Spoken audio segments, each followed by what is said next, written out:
You're going to be entertained. He's funny as heck.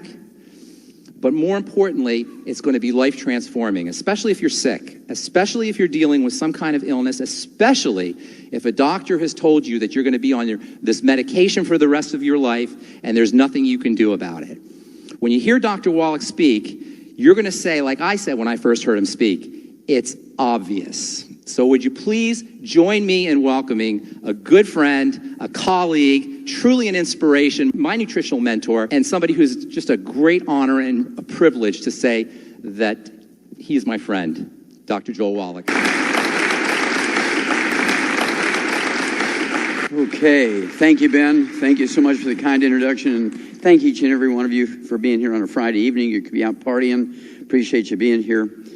And for those of you who don't know me, just very quickly, the thing that makes my view different is that I have a degree in agriculture. And in agriculture, we don't have health insurance for animals. And we need to maximize our income from raising animals. And so we had to learn how to maximize their lifespan, maximize their production of meat and milk and eggs from the same amount of feed. We had to have perfect pregnancies, no early births where they needed 3 months in the incubator. We had to have no birth defects. And the animals who were born on the farm had to reach either reproductive age or market weight without need for health care. We did that with vitamins and minerals. Went on to veterinary school, became a veterinarian. Halfway through veterinary school, I graduated ag school, so I was a graduate student, began to take pathology courses, wrote the first paper on a mass die-off in America from pollution. I'm sure it happened many times before, but nobody recognized it. Got it published, and that kind of redirected my whole life. Graduated veterinary school, taught pathology up at Iowa State University for a year, and then got invited by Marlon Perkins from the old Mutual Omaha Wild Kingdom show, and I'd worked for him through high school, to go to Africa and work on the white rhino conservation project and the elephant conservation project. Caught 200 white rhinos, shipped them back to the States, and if you go and you see a white rhino in a wild animal park or a zoo, it's probably one that I caught, or maybe even offsprings of the ones that I caught. After 2 years of working on those projects, Perkins sent me a letter. He said, look, I've got a big grant from the National Institutes of Health. We need to study the causes of death in zoo animals and the people who live in close proximity to the zoo animals because they have the same air, the same water, the same food sources. We want to find out if pollution or nutrition have something to do with their causes of death. Came back, worked on that project for 10 years, and the short version is I did over 20,000 autopsies and 10 million chemistries on 17,000 some change of over 454 species of zoo animals and 3,000 humans. And the bottom line of the study was that every animal, every human being who dies of what we would call natural causes, not trauma, but natural causes, died of a nutritional deficiency disease and not pollution. Now, the book that came out of that, 1,200 pages, in the Smithsonian Institute, is a national treasure, and I'm just a young kid, and I was really very proud of that. And they moved me around from zoo to zoo, university to university, so I could deal with more species of animals and different people eating different things from all over the place. And again, to make a long story short, in 1977, I was working at Emory University in the Yerkes Primate Center in Atlanta, Georgia, and discovered the first documented case of a non-human with cystic fibrosis. I'm sure people had seen it before, but they didn't recognize it. But because of my vast experience when it came to autopsies, I recognized this immediately as cystic fibrosis, got it confirmed by the experts. And then when I told them it wasn't genetically transmitted, that I could create as many baby monkeys as they wanted with cystic fibrosis because it was a deficiency of a single mineral selenium during pregnancy or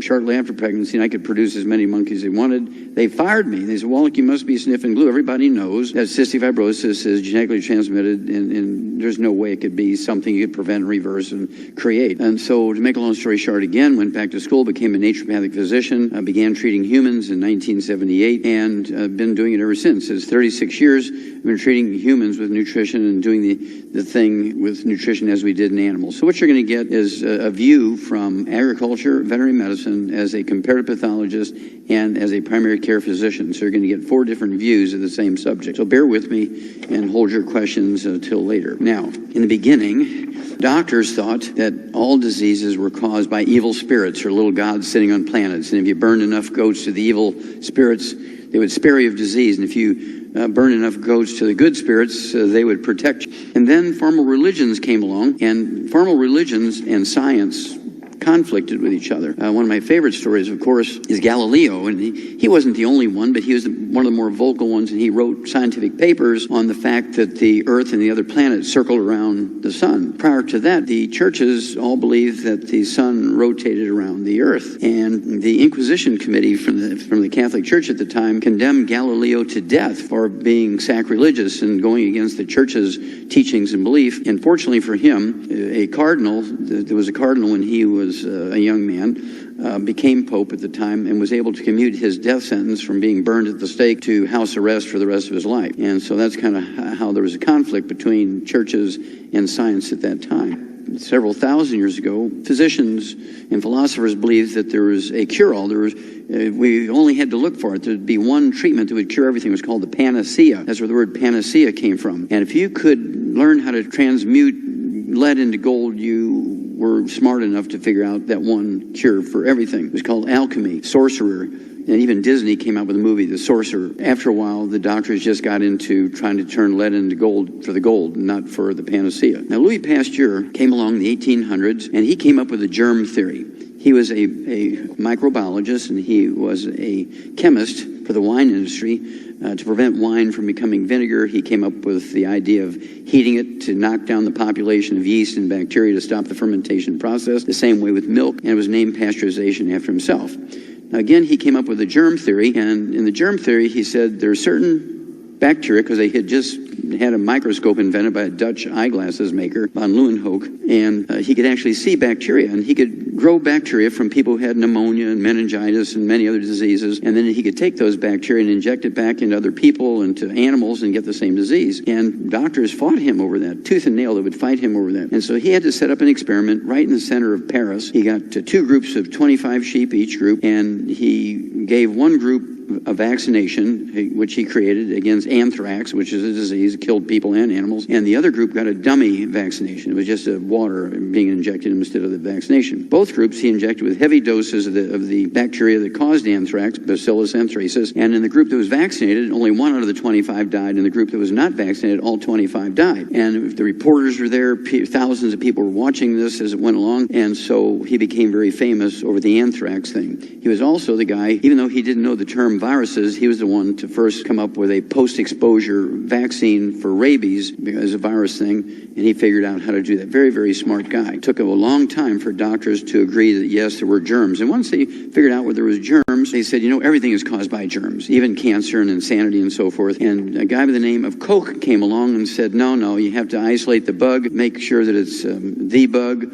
inject it back into a susceptible host, cause the disease again, isolate it again, get the same bug, then you know it caused the disease. The guy's name was Koch, K-O-C-H. About the same time, there was a priest in Austria by the name of Gregor Mendel. And he was a very smart guy, and he had taken many courses in what we would call today calculus, and he could predict numbers and things. And because he was very smart and a detailed kind of guy, the cardinal in the parish that he was the priest in put him in charge of creating peas for priests to eat during the wintertime. And he had hot houses where they grow these peas during the wintertime. And there were peas with red flowers, there were peas with white flowers. And every once in a while there'd be one volunteer, a dozen of them volunteer on the path between the two different hot houses. And these are ones that weren't planted. They would just pop up, and they had pink flowers, and he reasoned that they were a mix or a hybrid between the red flower and the white flower pea plants, and he could do experiments with crossbreeding and so forth, and he came up with hybrids, he came up with dominants and recessives, and so he's kind of the father of genetics, but he never related the genetic concept to diseases, just life itself. At the same time, Charles Darwin came along, and Charles Darwin did not know about Gregor Mendel, but Gregor Mendel did know about Darwin. Darwin was the son of a very wealthy Englishman. They were landed, they had 10,000 acre estates, and his mother was very wealthy. She was from the Wedgwood family, the English dishware company, and very interesting stuff. And he collected bugs and feathers and eggshells, and he would shoot birds and little animals and make collections. And when he was 22 years old, he wrote a paper for the newspaper of the Royal Society. It was very prestigious for anybody, let alone a 22-year-old guy, to write the paper. And he wrote the paper on invertebrates, little polyps would make sponges and reefs. And he was hired by the British Navy when he was 22 years old to go around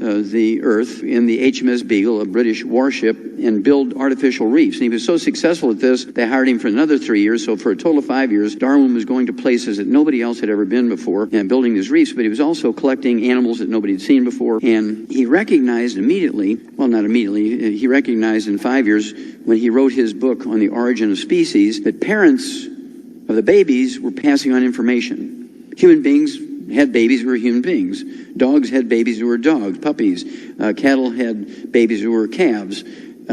Oak trees had babies that were oak trees. And he'd find these weird animals, and he would shoot them and bring them back and taxidermy them, because nobody would believe there were such things as penguins living in the Antarctic and so forth. So this is what he did, and his book was on the origin of species. And Darwin never said that man came from apes, but he said all things, all living things, whether you're a tree or a tulip or a oak tree or a human being or a hummingbird, passed on information to the young. Well, to sell newspapers, the reporters said that he said that men came from apes, and that wasn't what he said. He said all things pass on information is all he said. Now, his cousin, Frances Galton, whose mother was Darwin's mother's sister, also from the Wedgwood family. Frances Galton was also from a very wealthy landed family, and he was in university, and his roommate was a guy by the name of Arthur Conan Doyle, the author of Sherlock Holmes. And Frances Galton was the model that became Sherlock Holmes in the book, in the series Sherlock Holmes. In the day, people were just learning about fingerprints, and part of the parlor tricks they would do when you'd come to a party were to give you a piece of white paper, put your fingers on some ink, and everybody would make several pages with their fingerprints, and they would exchange fingerprints. And he recognized, by looking at these very carefully with a magnifying glass, that fingerprints were different from person to person. And Frances Galton came up with the idea to use fingerprints to track criminals. Very smart guy, and that's why he was the model for Sherlock Holmes. He also said, you know, we can speed up human evolution like we do in animals by selective breeding, just like we do in animals. That's why they have livestock shows and dog shows and horse shows. They want to get the very best phenotype or the very best physical example of male horses and female horses, and when the foal is born, it's going to be perfect. Same with dogs, and same with geese and chickens and whatever you might be breeding. He said, we can do the same thing with human beings. And he was very benevolent, and he went out and he started a dating club, and he'd hand out invitations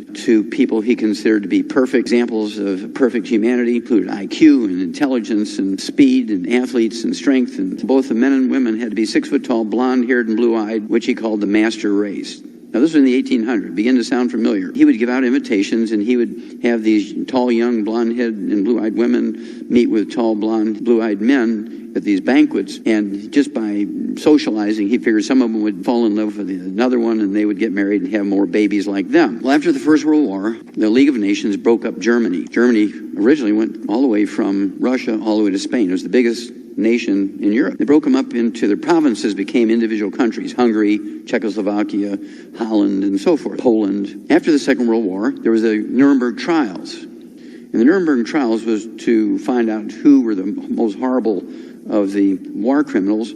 They murdered 60 million people. They experimented on them, did horrific stuff, and they certainly didn't try any German generals for war crimes because they were just good soldiers. They didn't put any bureaucrats on trial for war crimes because they were just pushing paper and never made any decisions or shot or killed anybody or butchered anybody or experimented on anybody. And so most of the people who were executed for war crimes were medical doctors. The example was Joseph Mengele.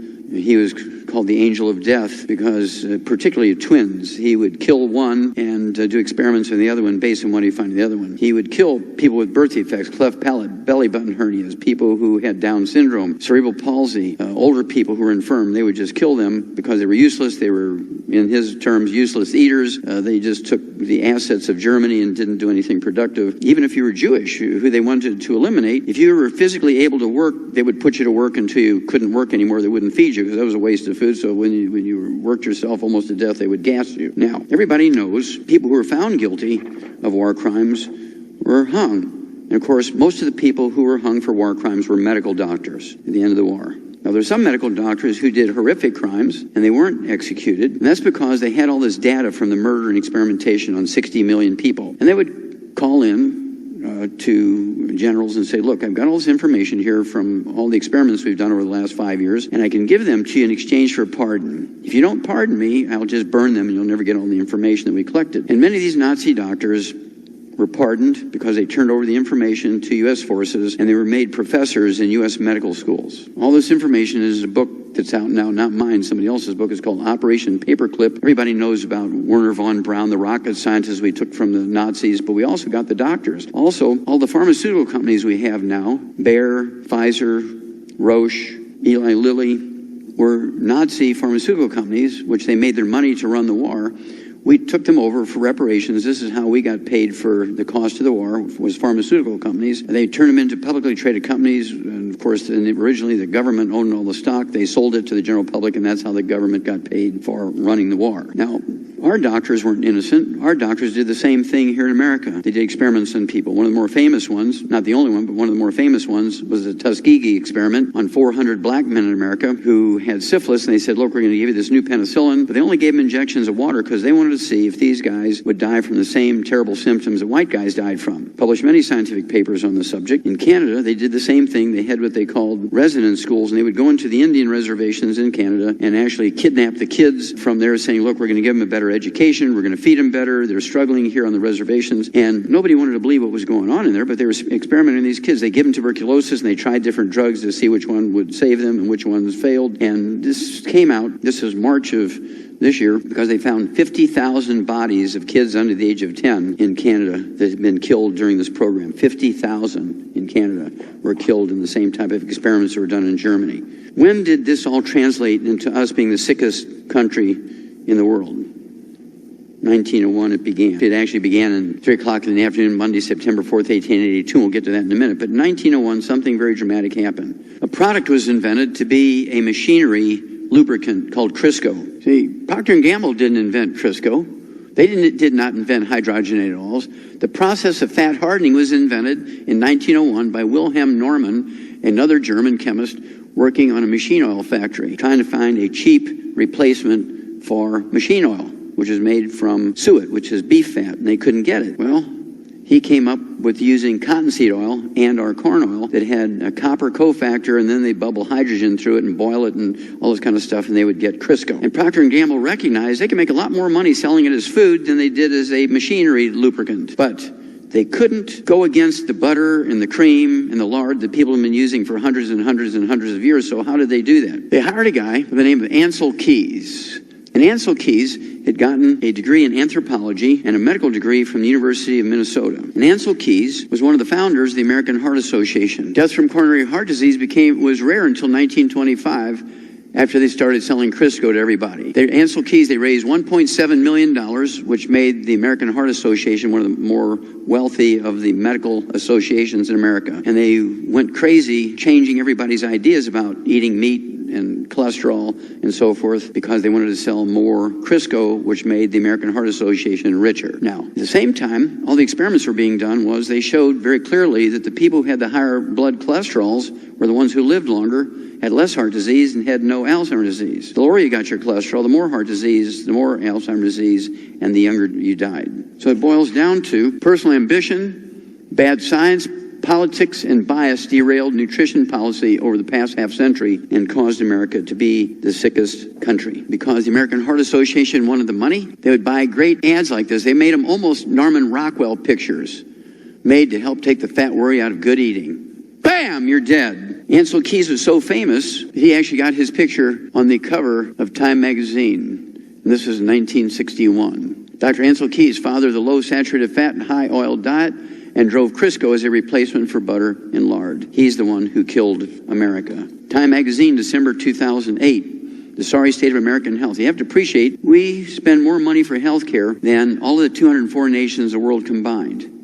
We spend more money each year than 204 nations. We rank 92nd in healthfulness. There's 91 other nations whose peoples are healthier than us. We rank 60th in longevity. There's 59 other nations whose peoples live longer than us. And God forgive us, we rank 41st in live births and first month survivability of our babies. In this article, they say our children will be the first generation who do not live as long as their parents because of Ansel Keys. Harvard Medical School says 52% of medical doctors in America are on street drugs or prescription drugs or alcohol during the working day. This came out 4/16/14. Sometimes I'd go into the bathroom in the middle of a long surgery to take medication intravenously. Another doctor says I was absolutely impaired using narcotics while working as a doctor, and no one ever tripped onto it or noticed. AARP Monthly Bulletin, American Association of Retired People Monthly Bulletin, March 2012, the worst place to be in America when you're sick is an American hospital. And I took some of these out of the article so you could see what they're talking about. It says the number of American patients who die each year from American hospital errors is equal to 4 jumbo jets crashing each week. That's 1,500 people a week, 3,000 every 2 weeks, 6,000 a month, 72,000 a year. How many of you would fly commercial airlines if you knew that they killed 72,000 passengers every year? How many would go to and frequent a particular type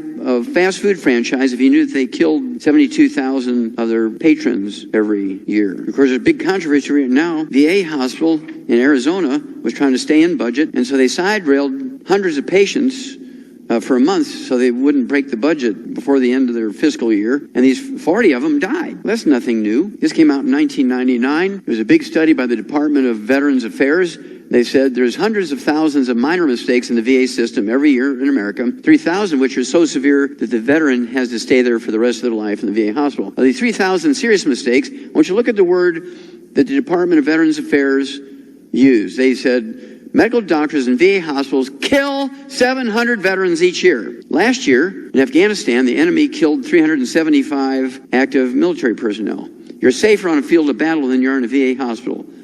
God forgive us. According to the Wall Street Journal, looking at December 2012, each surgeon in America makes thousands of errors each year. 52% are gorked out on drugs and alcohol, street drugs, prescription drugs and alcohol. Here's one of my favorite examples. This girl here, a young lady, 28 years old, went into a general hospital in Orlando, Florida to have her first baby. The OBGYN, who was intoxicated, cut her arms off at the elbows, cut her legs off at the groin. He never had his license suspended for 3 seconds. He went out and had martinis that afternoon. She's never gotten anything for it. Somebody needs to go to jail here. This is one of my favorites because it shows you very clearly where they got the information. This was the USA Today in February 2007. Look at the title. It's self-explanatory. Patient, protect thyself. And the data came from the Institute of Medicine, which is kind of an ethical watchdog for the medical profession. And then the Journal of the American Medical Association, the most prestigious medical journal in America, certainly, maybe the world. And then the Centers for Disease Control, which is the watchdog for the federal government. It's in Atlanta, Georgia. And their combined data, this is a yearly figure, said each year in America, medical doctors kill, injure, and infect 15 million of their patients in their workplace. Each year in America, medical doctors kill, injure, and infect 15 million of their patients in their hospitals and clinics. How many would fly commercial airlines if you knew they killed, injured, and infected 15 million passengers every year? Nobody would fly. Yet you still go to doctors. I find that amazing, how much control the doctors have over you. Everybody knows about Bernie Madoff. He went to jail for life for defrauding his investors of $3 billion. Well, this came out in September of 2012. Front page article in many newspapers around America. Now, this is not government. The title, U.S. healthcare wastes $750 billion. You kind of get the sense that this is government making the waste. No. When you read the article, it says your doctor, not the government, your doctor, out of every dollar that he bills you and your insurance company, 30 cents of it is a fraudulent billing. 30 cents of it is either for procedures he's billing for that he didn't do, but he needed the money for his kids to go to Harvard and all that kind of stuff for their tuition, and his wife wanted a Mercedes convertible. And so he just took your ID number for your insurance company, billed him. Or he did something for you that you really didn't need, and he billed for that. 30 cents out of every dollar. It amounts to $750 billion a year. That's $750 billion each year, 1/3 of the American medical budget. And not a single doctor gets his license suspended for 3 seconds. Not a single doctor had his license revoked. Nobody goes to jail. Nobody gets the equivalent fine as a parking ticket. Bernie Madoff went to life for $3 billion.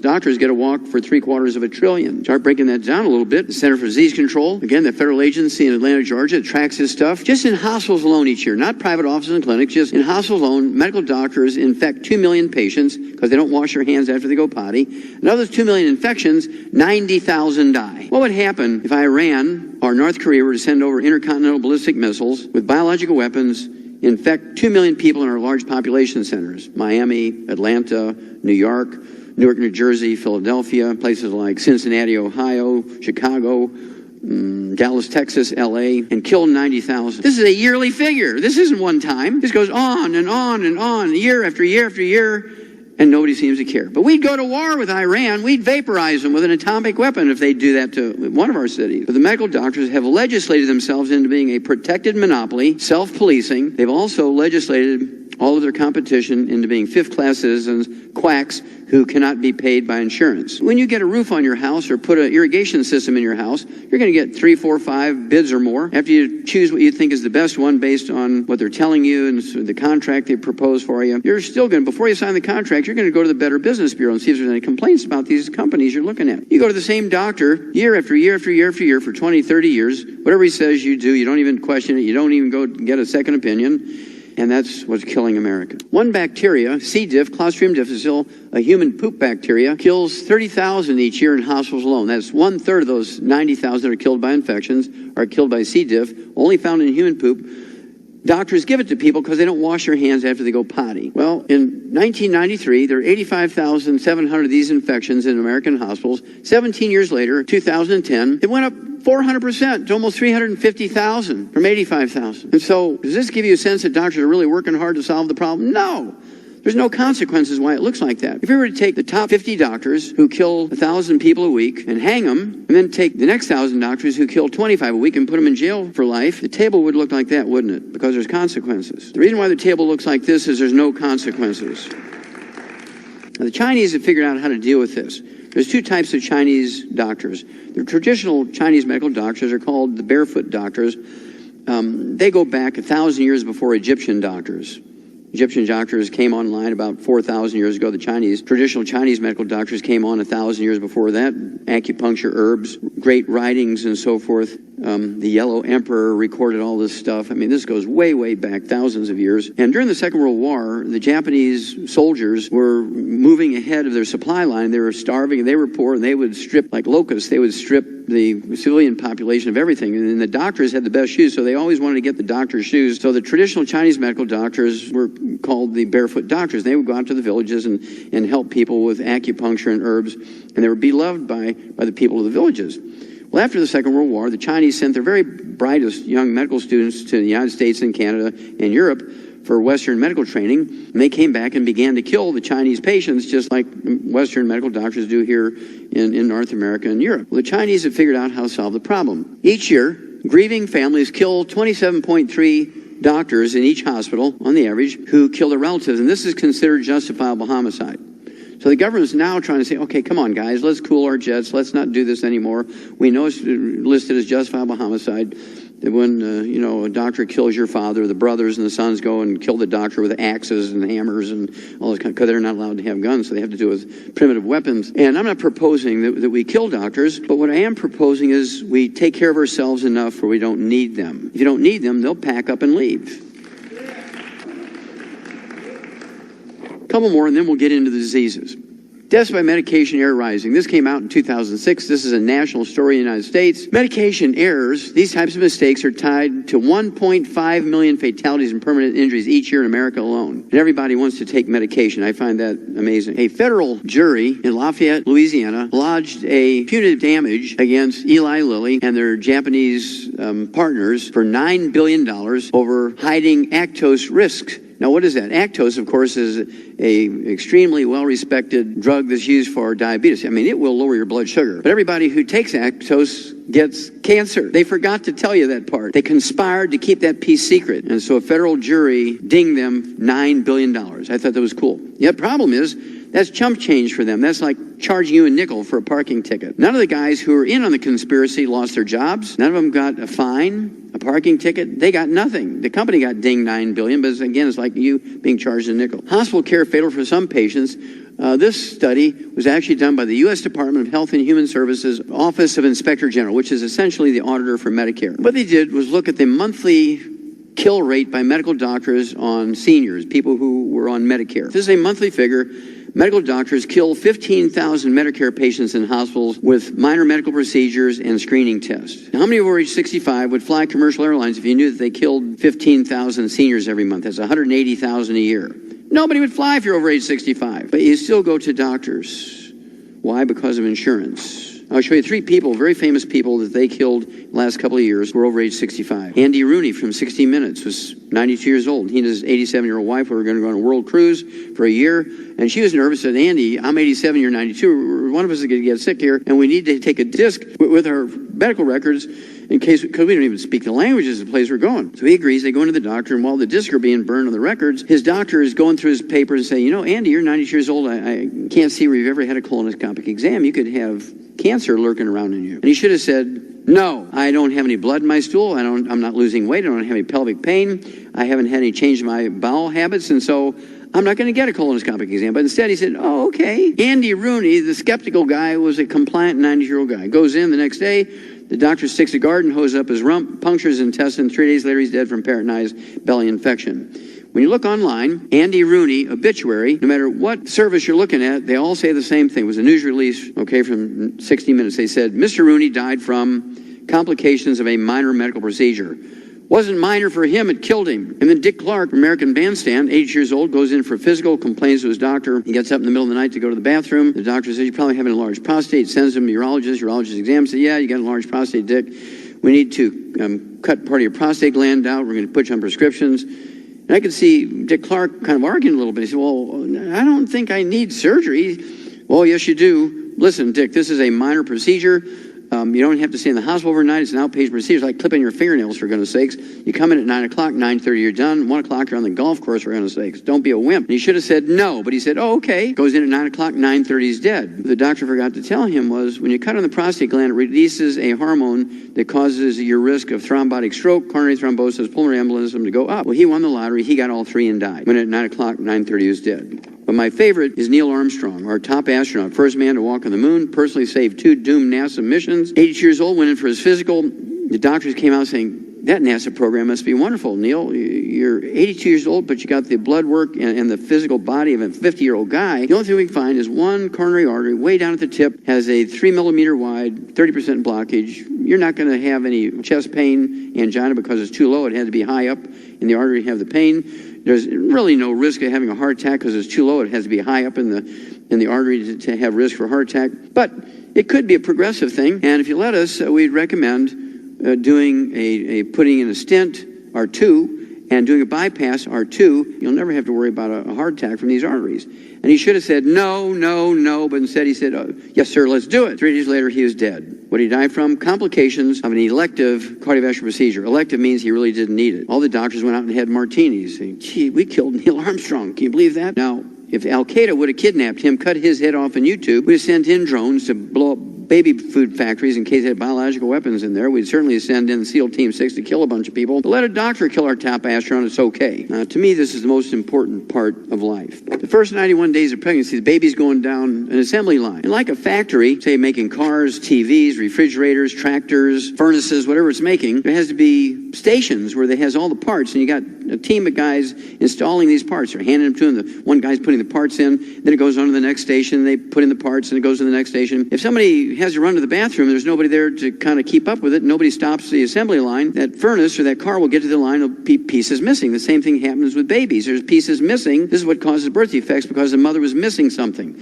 Well, whose fault is that? It's the OBGYN. The OBGYN is responsible for every birth defect you can name. There's not a single birth defect that's caused genetically. It's all caused by nutritional deficiencies of the embryo. The last 6 months of pregnancy, here's just growth. By the time 91 days goes by, you've got what you got, and then the next 6 months are just growth. Anybody here ever hear of things that are called inborn errors of metabolism? Anybody ever hear inborn errors of metabolism? Okay, inborn errors of metabolism are things that are missing during the formation of the embryo in the early stages, in the first couple of weeks of the embryo's life, and the baby comes out with stuff that doesn't happen properly.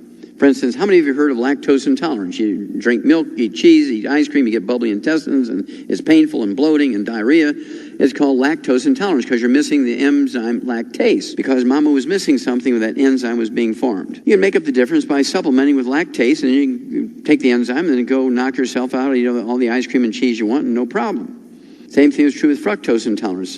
Same thing, similar is true to PKU, phenylketonuria, where mama left out the piece that's required to properly break down an amino acid called phenylalanine. If you don't properly break down phenylalanine, the metabolic pieces that are left over that aren't broken down will cause retardation. Now, what you have to do here for this is to avoid it. And so by law, any food product or anything you're going to eat or put in your mouth that has phenylalanine, they have to say, warning, PKU patients, this product contains phenylalanine. Do not take it if you're a PKU patient. So by avoidance, you can prevent the disease. Same thing is true with type 1 diabetes. It's an inborn error of metabolism. It's not a genetic thing. Mama was missing something. When the cells that form insulin, the beta cells, they were never formed. And so the baby is going to be on insulin for the rest of its life. It's an inborn error of metabolism. We have type 1 diabetes.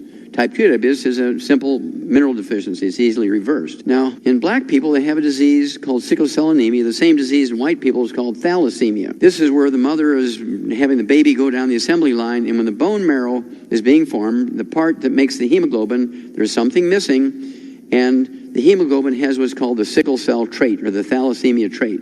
You're missing nutrients. Instead of being like this normal red blood cell over here, looks like a little donut, they will sickle and look like grains of wheat, maybe even look like a sickle.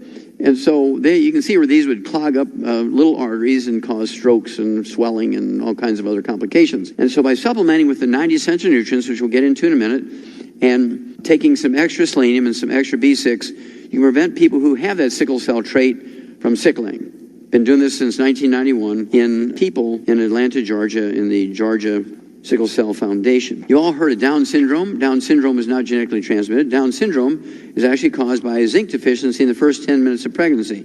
I've actually reversed them, not after the baby's born, not after 91 days, but Lauren Knievel, Evel Knievel's niece-in-law, called me about 12 years ago, and she said, look, Doc, I've got a pregnancy. It's 2.5 months along. By 2 different tests for 2 different laboratories, they tell me I have a baby with Down syndrome. I don't want to have an abortion, and they tell me you might be able to help me. I said, well, we've done it in animals. We've never done it in humans. And she said, well, I'm not going to get an abortion, so, this is not going to be a problem. Just let's do it. And so what I did was give her the 90 essential nutrients and give her some extra zinc, and the baby was born perfectly normal later on. Done it several times since. Okay, early on in pregnancy with a Down syndrome baby, apparently they are reversible. But once the baby's 91 days, you can't. You've all heard of spina bifida. One of the lawsuits I lodged against the FDA was over folic acid supplementation and prenatal vitamins. Until we sued them, there was no law requiring folic acid and prenatal vitamins, and babies would be born with spina bifida. This baby also has a zinc deficiency because he's got club feet. This baby has a gluten intolerance because he's born with no hair. All this is avoidable by perfect nutrition and corrective diets before conception. Whose fault is this? The OBGYN. I told you I discovered the first non-human case of cystic fibrosis in a rhesus monkey, Yerkes Primate Center in Atlanta, Georgia, Emory University. And of course they fired me for saying it wasn't genetic. And about 5 years ago, we began to send Jerry Lewis papers and records of kids whose muscular dystrophy had been reversed. We had learned the cause, prevention, and cure of muscular dystrophy in animals in 1957, and over the years I had used it. Every once in a while I'd see a muscular dystrophy kid and we were able to reverse it, and I'd see another one 3 or 4 years later and we'd be able to reverse it, but it wasn't big enough numbers to make any impact on science. Well, about 5 years ago, one of our associates, Marvin Rupp, who was a Navy SEAL, but he started out as an Amish kid. When he reached 18, he shaved his beard off, gave his team of horses to his brother, joined the Navy and became a Navy SEAL, very highly decorated. He came back and he was just really offended because the medical doctors were using the Amish as an ATM machine, telling him all their diseases were genetic and there's nothing to do about it, and they were just ripping these poor people off. So we gave Jerry Lewis all of the paperwork, and so Jerry Lewis got excited. He said, Jerry, we don't want any money. We've already spent the time and money and effort. We now know what we believe is the cause, prevention, cure of muscular dystrophy. Do you want to be the one? These are Jerry's kids. You want to be the one to make the announcements? He got excited. He took all this data to the medical committee of Muscular Dystrophy Foundation, and they fired Jerry Lewis 4 years ago. That's why he's not doing the telethon anymore. They fired Jerry Lewis. He's not sick. He's not dead. He's doing shows in Vegas every night.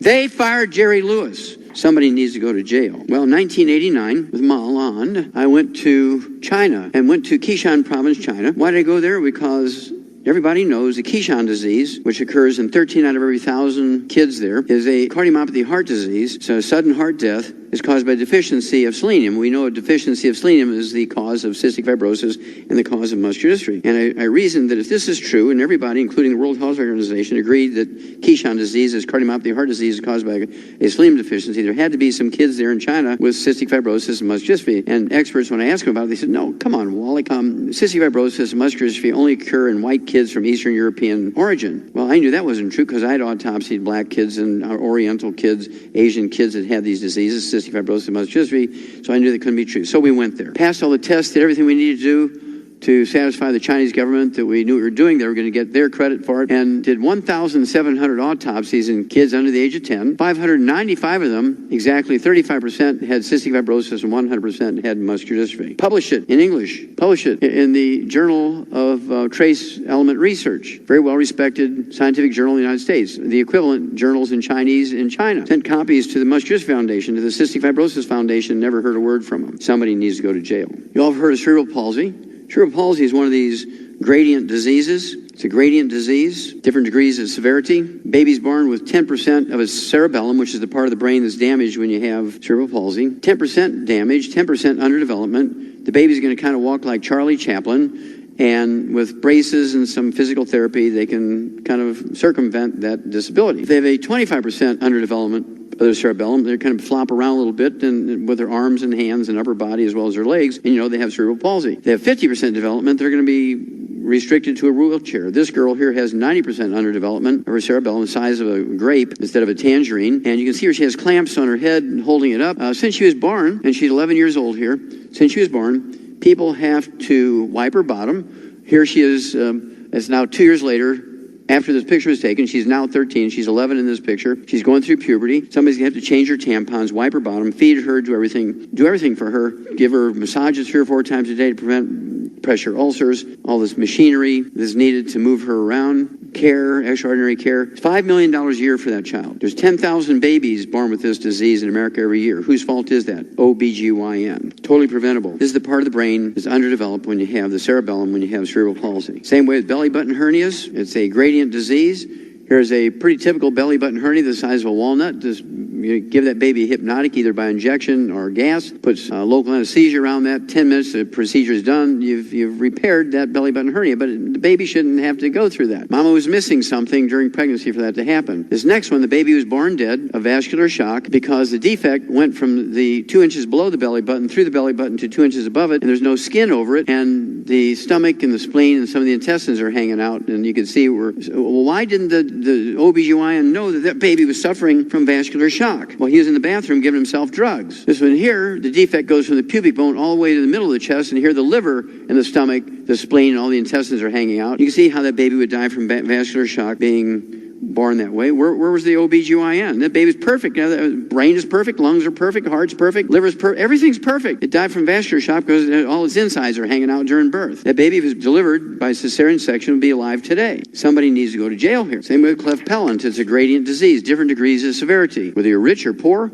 if the mother's deficient in zinc in the first 3 to 7 weeks of pregnancy, you can get cleft palate and many other defects. Kids are born deaf, congenital deafness. Doctors want you to believe it's genetic, and they're raising money. They have all these funds to raise money to prevent, change the genes, fix the genes. It's caused by deficiency of a single mineral called manganese, not magnesium, manganese. Deficiency in the first 3 to 7 weeks of pregnancy causes congenital deafness. This new book that pharmacist Ben talked about when he introduced me is called Epigenetics. Epigenetics tells you that the genetic theory of disease transmission is one of those dead theories. There is not a single disease that's transmitted genetically. The death of the genetic theory of disease transmission. The death of the genetic theory of disease transmission. There's thousands of dead theories, the medical trade, in the halls of science. And the epigenetics tells you that these diseases that are said to be genetic are preventable, many of them reversible with nutritional supplementation prior to conception. A lot of diseases that, like Huntington's disease, which is a disease that kind of falls in between Parkinson's disease and MS, Lou Gehrig's disease, they're said to be genetic. It occurs in people 50 years of age and older. Come on, okay, we'll get into that in a little bit. Totally preventable, reversible. The death of the genetic theory of disease transmission. That's me in 1977 with one of my cystic fibrosis monkeys. You've all heard of obesity. Of course, the medical theory and the government's theory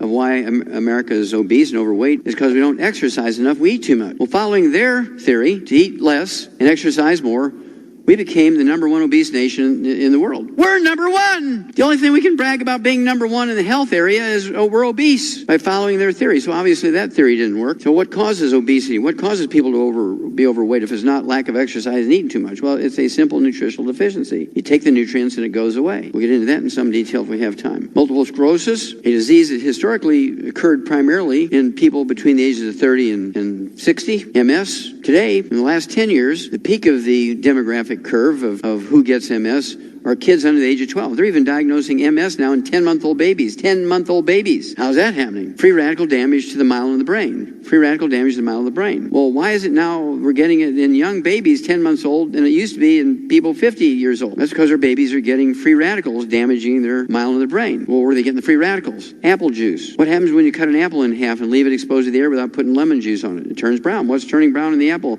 It's oxidation of the oil in the apple. Apple juice is not taken care of very well. It's one of the first non-formula things you give a baby is, an ounce of apple juice and 8 ounces of water in a little bottle. They're giggling, they're happy. But the free radicals that build up because of the apple juice oxidizing, the oil in the apple juice oxidizing, causes MS in little babies. Thrombotic stroke, again, used to be in people over the ages of 50, 60, 70. Now, the peak of the demographic curve are kids under the age of 18. How's that happening? Well, thrombotic stroke doesn't occur because of genetics. Thrombotic stroke doesn't occur just out of dumb luck. It's caused by an omega-3 essential fatty acid deficiency, or a ratio problem between omega-3s, 6s, and 9s. That's another one of my lawsuits against the FDA. Because I prevailed in federal court, I can legally say that you can actually prevent thrombotic stroke. You can prevent pulmonary embolism. You can prevent coronary thrombosis and deep vein thrombosis simply by supplementing with omega-3 essential fatty acids and having a perfect ratio between omega-3, 6s, and 9s. Before I sued them and won in federal court, I couldn't say that without getting put in jail. How many of you give your kids and grandkids under the age of 5 1,000 milligrams of supplemental omega-3s every day?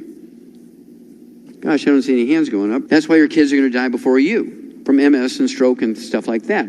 Heart attacks, Keyshawn disease, cardiomyopathy, heart disease. So how come this is happening now? Why are they getting all these strokes? We didn't get strokes until we were in our 50s, 60s, 70s. That's because we were getting omega-3s when we were kids. Well, wait a minute, we didn't supplement. Well, yeah, you did. It was in egg yolks. Our kids now are living on Fruity Pebbles and apple juice, Sunny Delight and shredded wheat, Welch's grape juice and Cheerios. How many omega-3s are in them? Nothing, 0. You better be supplementing your kids and your grandkids before they're conceived, all through the pregnancy to develop them, from the moment they're born with all 90 essential nutrients, and you'll avoid all this stuff. Now, the most politically charged of all of the congenital events, birth defects, if you will, is another one of these gradient diseases like belly button hernias, cerebral palsy. It's totally 100% preventable, but once the baby's born, it's irreversible. Homosexuality in both males and female occurred in the first 3 to 7 weeks of pregnancy. There's a part of the brain called the preoptic hypothalamus that controls not your gender, but controls who you go after for sex. Your gender is determined genetically, but there's a piece of your brain that determines who you will go after for sex, a boy or a girl. And it can be different from your genetic sex. And that's what happens with homosexuality, asexuality, hermaphrodites, all that kind of stuff, because what goes on up here is different from your genetic sex. Now, intersex babies, ones that they're hermaphrodites, they have both male and female parts. The medical system in America, they will look for bar bodies, which is the second female hormone, chromosome, second female chromosome, called a bar body. And you can see that every nucleus of the white blood cell in a blood sample from a newborn baby that has a hermaphrodite has both the male and female parts. When they have the bar bodies, they're female genetically. And here's some real, this is a line drawing obviously, but here's bar bodies in some real XX female blood smears, and you can see in a male XY, there's nucleoli because it's getting ready to divide, but there's no bar bodies. Bar bodies are totally different than the nucleoli. And so when they find a baby that is a hermaphrodite, but they have bar bodies, they will surgically remove the penis and the testicles, do a little plastic surgery, and beat their chest and say, I did good for this baby. Well, 85% of the time when the baby's born hermaphrodite, up here, they're preoptic hypothalamus, they're male. 85% of the time they're male. And our pediatric surgeons and OBGYNs have done some of the most cruel things to these babies born hermaphrodites. While in Europe and Scandinavia, they wait till the babies are 10 years old, because by the time they're 10 years old, the babies know which one they are. They're preoptic hypothalamus. They have both parts, and you ask the baby, they're 10 years old. Well, you got both parts there, Frank. I mean, it's obvious, you know that. But really, which one are you? Are you a girl or boy? So, well, I'm a boy. And so they cut off the vagina and the ovaries and do some plastic surgery and make him a boy, even though genetically it might be a female. It's the kindest thing to do it that way. One more, and then I'll show you the part of the brain that's afflicted, and then we'll get to the bottom line here. This fella here, very famous eye surgeon in Central California. His name is Richard. And Richard fathered several cute kids, very famous for dealing with laser surgery to tack down detached retinas. He was very active in his church. He was very active in things like the Rotary Club, Rotary International and the Lions Club, raising money for projects. But when his last child reached 18 years of age, he went from Central California to Denver, Colorado, had his penis and testicles amputated, had a vagina made, had breast implants, got hormone treatments, and went from Richard to Renee. Because since he was 10 years old, he knew up here that he was a she. Now, this is a part of the brain that's afflicted. This is not a part of the brain that's necessary for life. I mean, you cut this brain off here, you're going to die. You cut this part of the brain off, you're going to be a vegetable and just lay there like a worm. You cut this part of the brain off, you're going to be dead. But this little peninsula here, the preoptic hypothalamus, about the size of my little finger. If there's no cells in there, there's about 400 cells in there normally. If there's no cells in there, the individual is asexual. Everybody has a crazy Aunt Ruthie or crazy Uncle Frank who, the legend goes, they went on a date when they were 20 and their boyfriend or girlfriend jilted them. I don't know how you can jilt somebody after one date, but they said they jilted them and they never went out again because they were so wounded from being jilted after that one date, and they died never having gotten married. Well, they were asexual. They just really weren't interested in sex, but everybody else was going on dates, so they thought they'd try it once and so on. If there's a few more cells in there, say 25 to 50, they're bisexual. They love having orgasms, but they don't care if it's a male or female. Get a few more cells in there. It depends on what part of that preoptic hypothalamus is involved. Let's say you got 150 cells in there now, but they're in one place, which drives you to chase boys. But genetically, you're a male. You're being pulled by your preoptic hypothalamus to chase boys. Okay, you're a male homosexual. If you're a female, and it tells you to chase females, you're a lesbian. You have 250 cells to 400 cells, you're heterosexual. That's how it works. Totally preventable. However, after the baby's born, can't go back. Can't put the genie back in the bottle. Here's the bottom line, folks. All vertebrates, whether a hummingbird or a human being or an elephant, require 90 essential nutrients. How long do you need oxygen? For life. How long do you need water? For life. How long do you need the 90 essential nutrients? For life. There's 60 minerals, 16 vitamins, 12 essential amino acids, 3 essential fatty acids, and they're called essential for 2 reasons. Number one, we can't make them. We must consume them every day, either as food or supplements. And if they're missing, secondly, if they're missing for any length of time, you get horrible diseases, all of which are fatal. Plants only need 3 minerals to make good seeds for the next generation. We need 60. So if you're eating a pretty good slice of organically grown, multigrain bread, baked with love by the pastor's wife in the church on Sunday when he gives his very best sermon he's ever given his whole life, you're 57 minerals short. This article is from Food Chemistry, and Food Chemistry is a very well-respected scientific journal. It's very boring. It just tells you where they grow food and how many nutrients is in that food from that county or that plat of land, how many pollutants or what the pollutant load is. This particular issue, April 16, 2012, they did an article where they analyzed the nutritional value and the pollutant load in baby formulas. 8 classic baby formulas in America and Canada that everybody knows and respects. Gerber's, Enfamil, Similac, ones like that. And they said commercially available baby foods may contain less than 20% of the recommended levels of minerals and vitamins. Dog food has 100%, laboratory rat food has 100%, chicken food has 100%, and your babies, grandbabies, and babies have less than 20%. Somebody needs to go to jail. That's why you must supplement. You cannot depend on, quote, eating well. You cannot depend on eating well. 60 years ago, we had perfected perfect dog food. We spent $100 billion perfecting dog food. What did we get for that? Well, we tripled their lifespan over 60 years. 6 years ago, an old dog was 8 years old, 10-year-old dog is 25. We eliminated 900 different diseases that still plague humans, including all birth defects you can name and 10 times that many you can't. We didn't do that with organ transplants. We didn't do that with genetically engineered protein, stem cells, or wonder drugs. We did it simply by putting vitamins and minerals in their dog food. This is the Weekend magazine from the Globe and Mail up in Canada. The Globe and Mail is their equivalent of the USA Today. This article was written by a medical doctor, and he was wanting you to eat real food and not take vitamin mineral tablets and pills and capsules. I do both. For breakfast, I'll have 4 poached eggs and a steak. I'll have a baked sweet potato with butter and cinnamon. I'll have all my supplements. For lunch, I have a couple of snacks. I have another light load of my supplements. At dinner time, I'll have some grilled salmon with a great salad. I'll have some dessert, and I will have my supplements. I eat very well. I have steak at least once a day. At least once a day. Better yet, 3 times a day, right? I avoid oil. I avoid burning my foods. I won't eat if it's burnt. I avoid gluten, no wheat, brown, rye, and oats. I take all my supplements. You see, if you eat well, how many milligrams of calcium are you going to get from that apple? You can't tell. How many micrograms of selenium are you going to get from a 1-inch wedge of that apple? You can't tell.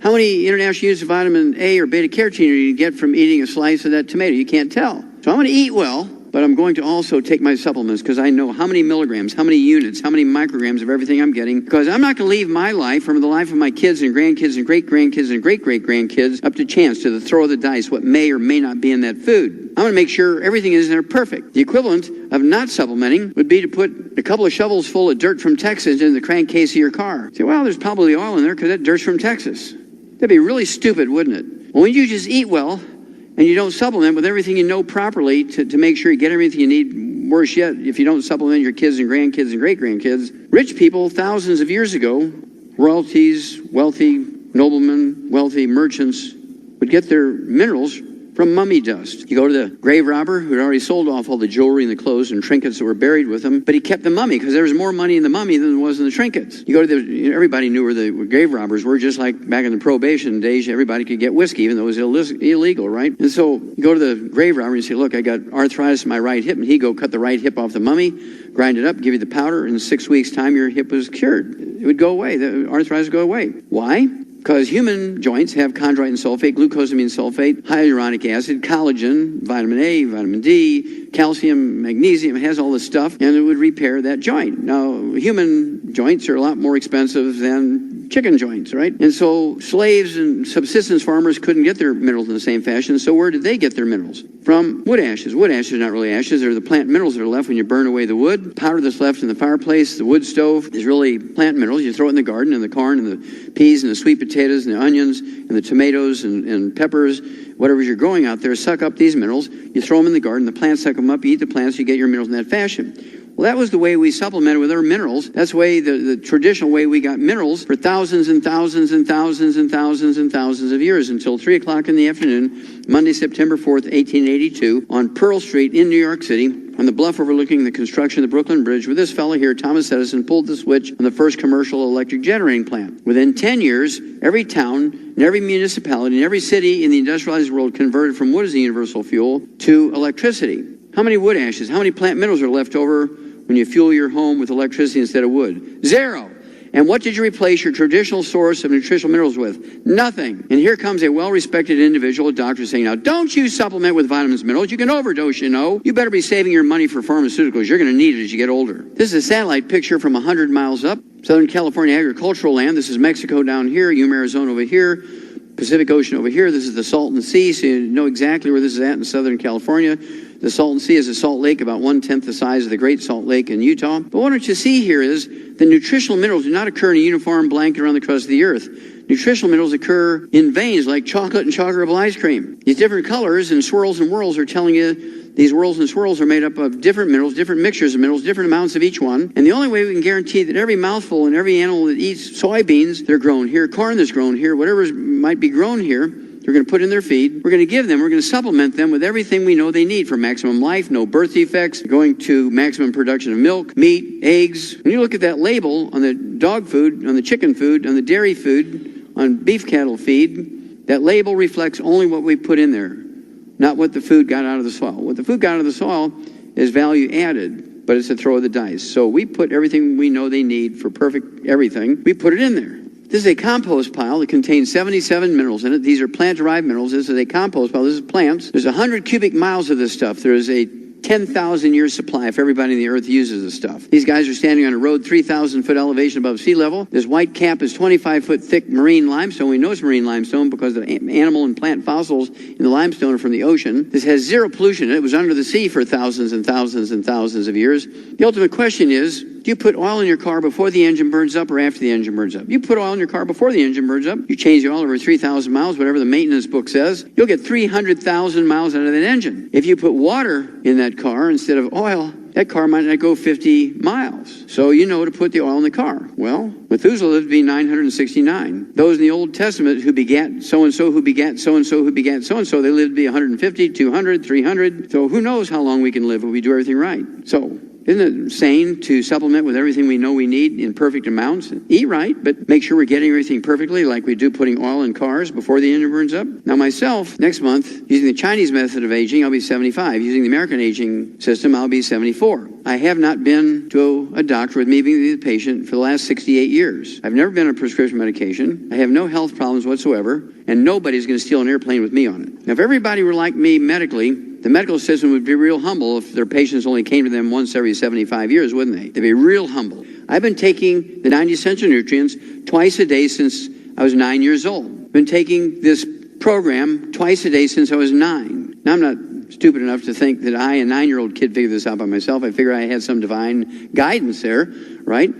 And so I feel that I'm obligated to keep sharing this with people. If I had divine guidance, got rid of one of my health problems when I was 9, that was it. Never had a health problem again. It's all preventable. There's only 2 reasons why you won't get the result you're looking for. Only 2 reasons, maybe 3. Number 1, you're underdosing. A 200-pound person taking enough for a 50-pound kid ain't gonna work, as they say in France. And then you can't absorb it. You're dosing perfectly, but you're only getting 10% because you can't absorb it. You are not what you eat, you are what you absorb. Thirdly, you're underdosing and you can't absorb. So 10% of nothing is not very much. The most common reason why people are not absorbing is gluten intolerance. People say, well, I'm gluten-free. I mean, I'm obsessive about it. I am gluten-free. You have a dog? Yep. You have dry dog food? Yep. You're not gluten-free.